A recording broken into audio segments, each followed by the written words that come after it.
And it's really hard to forget all the damage east of Greeley after last September's historic flooding. US 34 just wiped away a gaping hole left in its wake. Yeah, if you've driven that area at all, you know that there's a two-lane highway there. It's only a temporary fix, though, for the time being. Now, the permanent repairs, they are starting. Our Tyler Lopez live for us in Greeley this morning. Tyler, this project is not going to be cheap.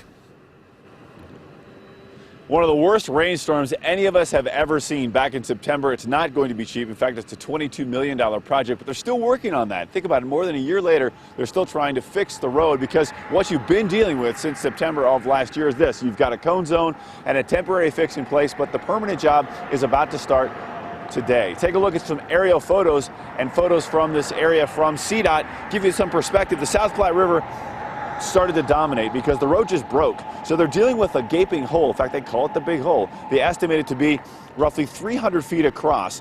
From an aerial view, you can see how much work is going to have to be done. This is the only place in Colorado where the temporary road couldn't go where the old road used to be. So now construction will start on this $22 million permanent fix. And joining us right now is Jared File with CDOT.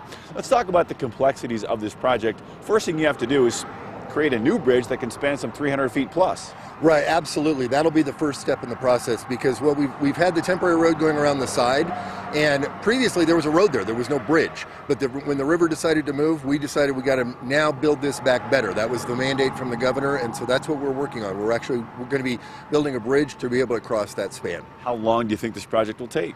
We're hoping that everything going good, and with good winter construction, we should be done by the summer next year. So less than a year.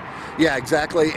But realize we got a lot of work. This isn't just the only temporary road. This just happens to look the most temporary at the moment.